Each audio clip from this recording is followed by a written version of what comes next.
Philippe Taboré, bonjour. Vous êtes Bonjour. donc le directeur adjoint de CAFPI. On est ici sur le congrès de l'AFNAIM. J'imagine que pour vous, c'est tout simplement incontournable et indispensable d'être là aujourd'hui. Totalement incontournable pour CAFPI. CAFPI est d'abord le partenaire des professionnels immobiliers. Et l'AFNAIM réunit toute la profession immobilière. Donc on se doit d'être à leur côté pour apporter ce service de courtage en crédit. Justement, on va rappeler CAFPI, concrètement, qu'est-ce que c'est en quelques mots? CAFPI est courtier en crédit immobilier, c'est-à-dire que nous sommes intermédiaires entre la banque et le client emprunteur. Notre rôle, c'est d'accompagner cet emprunteur dans toute la démarche qui consiste à négocier, établir un plan de financement, obtenir le montant, les conditions de taux d'intérêt et bien sûr l'accompagner jusqu'à la signature chez le notaire. Donc, dans le rôle d'un agent immobilier qui cherche à vendre un bien immobilier, qui veut rendre des comptes à un vendeur et d'un acheteur, eh bien nous accélérons le processus de vente en simplifiant la démarche. 2018, une très bonne année. Excellente année. On pourrait même avoir une surprise. Nous sommes sur le dernier trimestre de cette année 2018. Pour l'instant, en tout cas, mon pronostic, c'est qu'on va battre le record de 2017, qui était une grande année. Mais c'était déjà une année Voilà, de record. l'immobilier ancien, puisqu'on sait que le neuf est un peu en difficulté. Mais sur l'ancien, près de 960 000 ventes l'année dernière, on devrait être à 970 980 000 ventes cette année, c'est-à-dire presque le million. En tout cas, on va battre un record historique de transactions dans l'ancien, à notre avis. Donc 2018 restera une année référence. Et pour la suite, on est quand même dans un climat social particulier, les Gilets jaunes actuellement.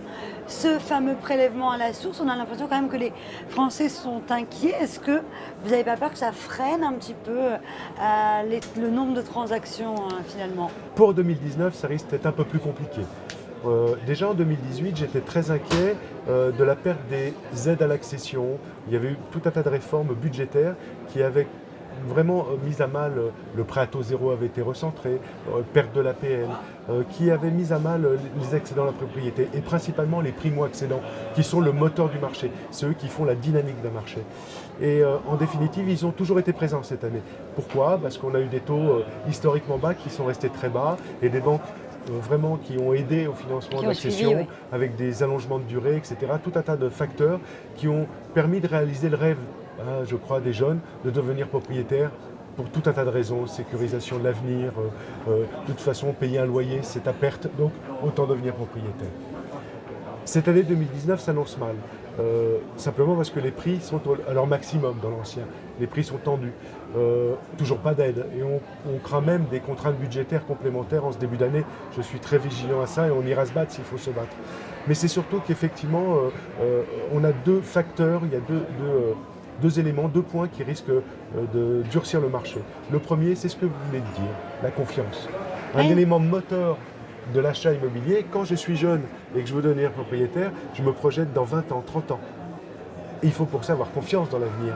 Et les Gilets jaunes, entre autres, mais tout un tas d'annonces fait qu'on craint pour son pouvoir d'achat, on craint pour son avenir. Voilà, on n'est pas dans une situation de confort pour pouvoir s'engager aussi longuement. Donc je crains que ce déficit moral, cette inquiétude pâtisse donc, à l'envie de devenir propriétaire, en tout cas pendant une période.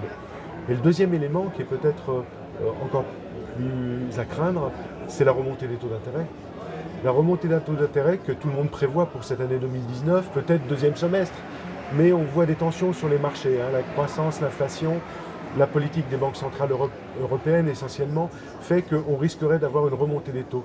Que veut dire remontée des taux dans un moment où on est sur la corde raide? C'est ça. Eh bien, c'est peut-être une bascule, c'est-à-dire une perte de pouvoir d'achat pour des emprunteurs qui ne pourront plus devenir propriétaires, qui ne pourront plus emprunter. Et donc, je crains, pour ces deux raisons de 2019, les nombres de transactions chutent fortement. Et vous, quels sont vos projets à titre personnel pour essayer un petit peu d'enrayer tout ça, peut-être un éventuel ralentissement, pardon? Alors moi, il y a deux axes sur lesquels je combattrai tout au long de cette année. Je suis par ailleurs président de l'association professionnelle des intermédiaires de crédit. Deux sujets sur lesquels on ira se battre. C'est la première chose, c'est de convaincre le gouvernement que le moteur de l'immobilier en France, ce sont les primo-accédants. Et pour qu'ils soient présents, pour que le marché soit dynamique, il faut que ces primo-accédants, ces jeunes qui deviennent propriétaires, soient nombreux. Donc c'est en les aidant qu'on peut les faire revenir, en leur libérant des moyens qui les mettent en confiance. Donc il faut absolument réformer dans le bon sens et apporter des aides dans le budget, de façon à ce qu'ils soient présents. S'ils sont présents, il y a ce qui s'est passé ces dernières années, une dynamique du marché du logement. Et à ce moment-là, ça entraîne la construction. Le gouvernement sait qu'il manque du logement en France, qu'il faut construire, mais la construction est en baisse pour la première fois cette année, alors que depuis 3-4 ans, c'était en hausse. Parce qu'on a cassé, on est en train de casser ce moteur de la primo-accession. Donc il faut absolument revenir à ce principe. On va se battre pour ça. Nous, on sera toujours des porte-parole très importants pour ces accédants. On va aller se battre avec les banquiers, se battre. Non, négocier avec eux, les convaincre qu'il faut aider ces jeunes. Allonger les durées, par exemple. Il y a beaucoup de pays en Europe où on prête jusqu'à 35, 40 ans, 50 ans. En France, on a du mal à 30 ans. On a du mal. Oui, mais à des taux qui sont à 1 ou 2%, on peut se permettre d'emprunter sur des longues durées et ça permet effectivement d'avoir un choix entre rester locataire ou devenir propriétaire. Donc on ira convaincre les banquiers qu'il faut trouver des solutions de financement. Mais ça ne suffira pas. Il faudra qu'il y ait des signes positifs dans le marché et il faudra que le gouvernement se mobilise pour aider ces jeunes. Il faut encore investir de toute façon.